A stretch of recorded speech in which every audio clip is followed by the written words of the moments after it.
Hello my friends, I hope you're having a lovely March 20th, 2019. It's 3:10 in the morning and I finally have the chance to do a video.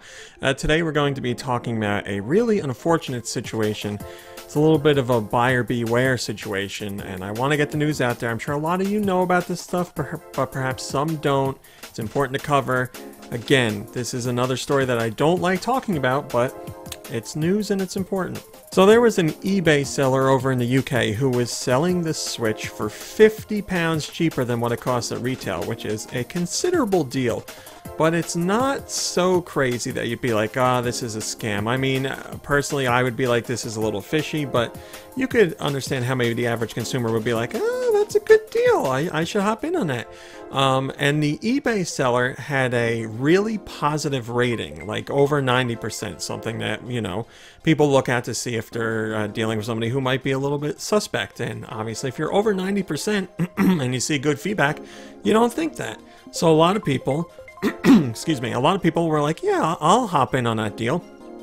He got almost 500 customers, and they all purchased a Switch, and, you know, they didn't purchase it all at the same time, but a large amount in a small amount of time, a large amount of purchases in a small amount of time, and they got their shipping numbers and blah, blah, blah, blah, blah. But no one ever got their Switch. Not a single person got their Switch. People found out that their tracking numbers were fake, and they went on the store to leave bad feedback for the user, and then the user just disappeared. They removed everything from the shop, and they're not responding to emails, and that's that. They're gone. So we'll do a little rough math here. Basically, we'll say 500 people got scammed out of their money. He was selling them for £230. We did the multiplication and we switched it over to dollars because I use dollars here. And that means this guy made $150,000. And he just disappeared with it all. How insane is that? I haven't used eBay in a bazillion years, and I know when I used to use it there was still some scummy stuff going on, but that was really early on, and those types of people were there. And I'm sure the scams have only gotten much more sophisticated since then. But like, how do you go about getting a seller rating that's 90% or above? And like, where's that feedback coming from? Bots or obviously fakes and stuff like that? I don't know, but you know, oftentimes people be like, you gotta be careful who you purchase from, but you know, you would think at least looking at the account, seeing the deal isn't a hugely crazy offer, and then seeing that all the positive feedback is there, you're like, well, I'll pay. That seems like a good deal.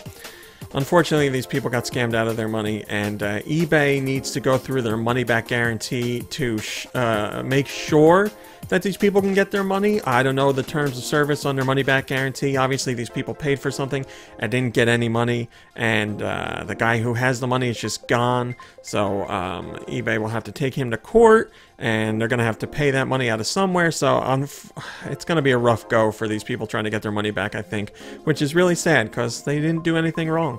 Ridley Sorry on Go Nintendo says, you know the saying, if it seems too good to be true, it probably is. Yeah, that's what I was saying. I don't think this is such a crazy deal that you'd think that this is too good to be true. If it was £100 off or $100 off, I'd be like, yeah, there's something's up here. But 50's in that range where you're like, I think it's legit. Or I think a lot of people, you know, that's coming from me. Again, I said earlier I would be suspicious of any eBay seller just because that's who I am. But if I was just going in clean slate and I saw 50 bucks off, I don't know that I'd think that's too suspicious of a deal. It'd have to be higher for me to think that. So I know there are people who aren't tech savvy and internet savvy, and yes, they got bamboozled here, but I think there's also a lot of people who are somewhat internet literate and auction site literate, and they got screwed out of their money too. So how do you feel about it? Obviously the person who did this is a scumbag, but how do you feel about the people that got suckered in? Do you feel it's their fault? Do you feel they're too trustworthy? Do you think they should have done more research? Or perhaps is it something that you would have fallen for too? Alright my friends, that's the story from March 20th, 2019. Thanks for watching, liking, subscribing, and commenting. It's very much appreciated. I'll be back tomorrow for something. I don't know. I do all kinds of stuff now, so I'll see you. Remember, tomorrow is the Nindies, or today, technically. Today is the Nindies Showcase, which I'm really looking forward to, so hopefully we'll have some fun stuff to talk about with that in a future video. But until the next video, have a lovely day, have a lovely evening, and I'll see you in a few short hours.